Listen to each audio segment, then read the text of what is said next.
you doing? My name is Tico Wells. First Generation College Bound presents The Winning Attitude. And our guests today are from First Generation College Bound, Miss Deja Cobbs, not Cobb, Yes. Cobbs. And we have a First Generation College Bound participant, Mr. Israel Velasquez. Yep. Correcto? Yep. All right, perfecto? Yep. All right. So Deja, we're gonna jump Yes. right into it. Okay. This is not Wendy Williams' show, so we can Yeah. just blast right into it. Gotcha. Talk to us about what you do and your new title. So I'm the College Success Program Coordinator. Okay. So that covers the College Success Program, covers the high school students that we work with in 12th grade, as well as we say we don't just see you to college, but we see you through college. So that's college retention as well, to make sure the student graduates from college as well. Okay, good. So Israel, you started in high school. Yep. Where were you in high school? So I was in my third period. It was science class actually, and she came in my class looking for another student. And when I heard her name, I was like, she sounds familiar. I think she's in that program. So I just jumped to her and I was like, oh, are you Miss Deja? I've heard of you actually. I need help like getting into school, like the process of it. So she was like, oh, okay, this isn't how it works, but that's fine. We'll work it out. So yeah, ever since then, I've been contacting her. I was bugging her more than she was bugging me because I wanted to make sure I got into school. I wanted to make sure I had all my money right. You know, I didn't want to worry about that when I was in school. Okay, so beautiful. So you're usually going out Yes. looking for Recruiting. people, and then so you got shocked that somebody was looking for you, right? Yes, his older sister actually was in the program, I found out, Okay. and graduated from Parkdale High School. Okay. And was attending college. So when I met Israel Velasquez, that night we had our parent orientation. Okay. And I gave him the application and told him the date and the time, and him and his mother came out to the parent orientation, got him enrolled right then. Right on, right on. So what was the process like? What are some of the things that you're in college now, Yes, sir. and you're a junior in college? Yep. At the Almost University done, finally. University of Maryland, Eastern Shore. Yep. University of Maryland, Eastern Shore. Okay. Yep. And so now he's in the college retention Yes, so. part of it. Okay. So y'all go ahead. Y'all were going to have a meeting anyway. Yeah. Give us a little sample of what a college retention meeting would be like. I got an email from not first generation, from financial aid, and I got scared. You know, whenever that comes up, I get scared. I'm like, uh-oh, something went wrong. Right. So, you know, I contacted you, come in to make sure everything was straight. And I know the FAFSA is not due until like October, but I just want to make sure everything's done ahead of Yep. time. So it's making sure now we already handled the first piece where you needed your dependency verification form submitted to financial aid. They got back to me. Well, I was able to send it. And so now it's making sure that all documents are turned in to the financial aid office for next year. And also applying for your state delegate scholarships, state senator scholarships. Did you do those? Yeah, I did. Okay, so making sure to check your MD Caps account now because they started awarding. So I want to definitely today make sure that you check your MD Caps account, see if you've been awarded those. If not, follow up.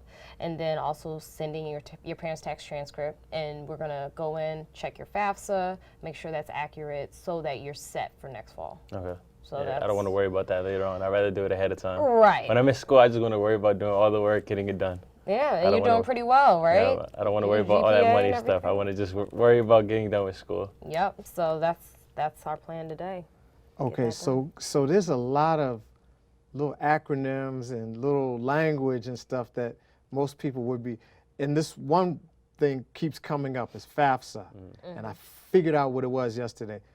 Free Yeah. application for federal student student See, aid. I didn't know that until you just told me. Free See, I application. didn't understand that stuff. I didn't know about that stuff, so I was like, I need somebody to help me. Right. And honestly, I didn't really pay attention to it. My high school, my senior year, It was came kind of quick, a breeze. right? Well, not really. My mother was really the one that was bugging me about it. She was What like, you gonna do? call What you her, gonna do? call her, make sure you know Oh, who she okay. is, make sure you talk to Mama her, called get everything me, ready. Yeah, she emailed called me. her. I didn't Okay. really know about her until my mom. She was like, you better get on it now, blah, blah, Right, blah. So I was right. like, okay, I got to get on it before my mother. No, because these deadlines come up. They Yeah, right in your like, face come up and fast. boom. And some schools, you know, they don't really like announce it. They'll just put it on the website and leave it there. If you see it, you see it. If you don't, you don't. Right. So, you know, they are the ones helping me out, making sure I get everything done by that deadline, making sure I don't miss a deadline. So he can focus on being the student. Right. And doing what he needs to do in the classroom. Meanwhile, on the back end, the language that can be confusing, the deadline dates, certain things they can say, well, it's put on the website, so you should know. Right. These are things where for us as coaches, we're able to go in with those students and follow up to make sure that I would always say I help him do his part so he can be the best student he can be and not worry about all the business aspects of making sure to stay. Do the dates change, like of the FAFSA application? Do they change every It can- year? No, it's pretty consistent right now. Yeah, it's But it can When is change. that? When is that date normally? October-ish. October? I just know it's October. I don't know when. You're October good. 1st. Actually, no, I lied. October 1st. Good. Yep. October 1st till yeah. March 1st, you have to complete your FAFSA in your senior year. Okay. And where do you get these applications?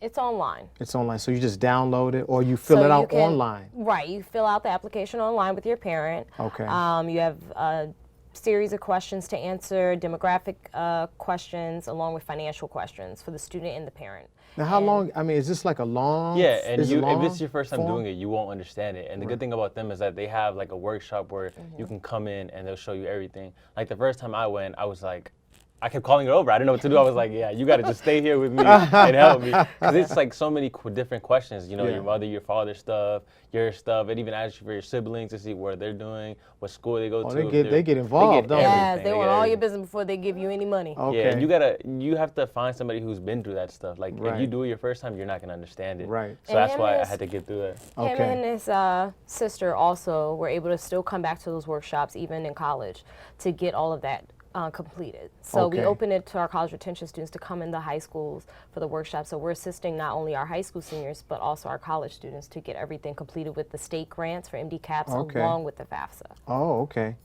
So, were you able to get the Pell and the Pell grant, and And then he the also G? got- The he- G. What's the G? something? GA grant, the GA Guaranteed grant. Access Grant. So he did. Now the transition for Israel this year is because of that being a income-based grant. Mm-hmm. If the income changes in the household or the household size changes, Right. that affects your financial aid. Right. And so he had some changes go on in his household where there was an increase. So now we have to resurface. Mm-hmm. Okay, what are we eligible for? Because the cost may have gone up for Yep, that's the school bad now. thing. Now you gotta either pay for school or you don't pay for school. Now Right, gonna right, have to right. come up in pocket. Yep. So it's how to finish. How Okay. to finish strong. And I remember now when I went to Bowie State, every year there was a bunch of people saying, "I can't come back because my money's not straight. Yep.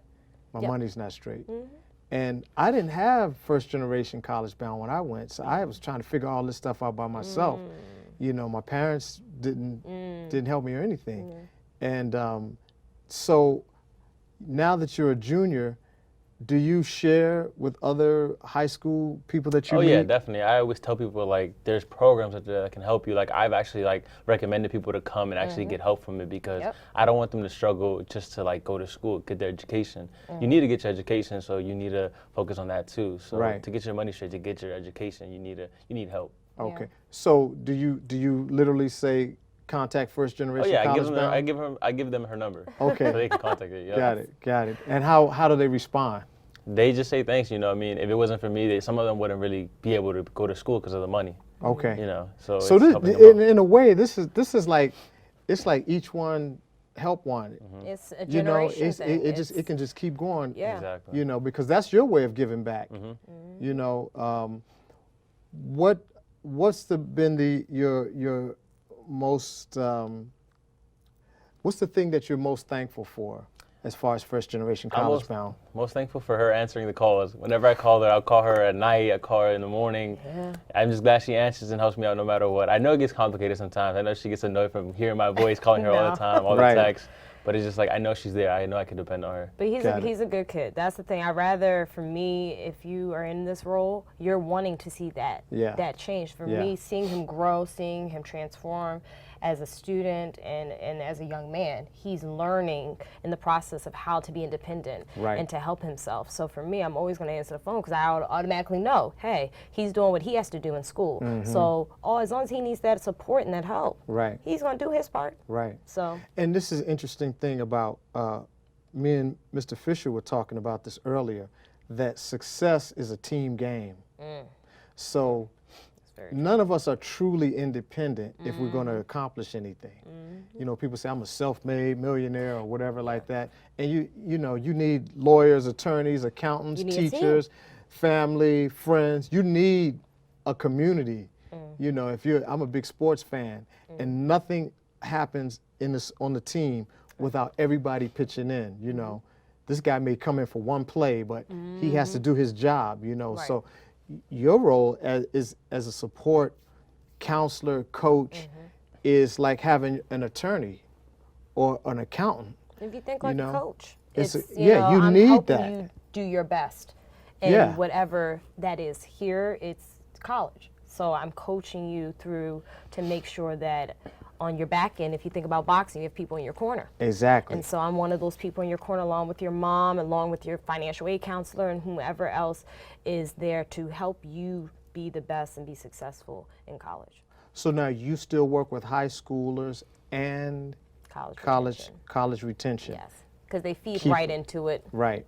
They feed right into it. After you're finished, you graduate high school, then comes making sure that Yeah. everything is secure, and also contacting if you have trouble in school, you know, struggle in classes. It's not just financial aid, sometimes it's just that encouragement. Now, have you had to communicate for things outside of financial aid, questions just on life, or is it mostly about the financial aid? Well, no, I tell them like how I'm doing. Like when I get my dean's list, I will be like, oh yeah, look what I got this time. I was very And proud I of just send them a picture. You know, I want them to know that I'm doing my part. Right. Which encourages you too, Oh, right? yeah, that motivates me. Yeah, yeah. It's that teamwork is so special. We're gonna close out in a little bit, but we're talking today about college retention, which is what you're really heading up now. Is not only do you get into college, but how do you stay there? Right. And it's a long, it's at least 4 years. Yes. 4 So to that's 6 that's a years that's a average. race. That's not a sprint. That's a marathon that you have to get through. And anything you want to say to the people out there about first generation college bound? I just want people like that are in high school to make sure that you guys are paying attention to the deadlines. You guys always have somebody to help you. If you ever see them in your school, talk to them. Even if they don't come to you, you jump to them like how I did. You get to know them. You make sure they can help you in any way possible. Just have everything ready and do your part. Got it. Thank you. Thank you. You want to say anything? The biggest thing, humility. Being able to be led in regards to or helped. I can give you the advice, and there's people that want to, but it's just knowing the good intentions of an organization that really cares about the people in the community that they serve. So just know that there are people there with those type of hearts. Okay. And any college, any high school student in the state, or where? What are the boundaries that first generation reaches out to? So we work pretty much with students in the state of Maryland, Okay.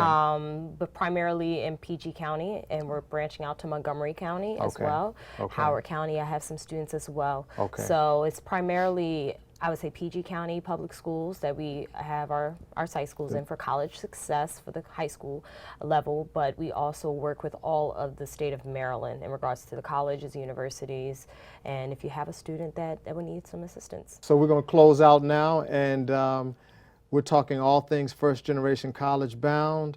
And today we were highlighting college retention. So it's not just getting into school, but staying in school.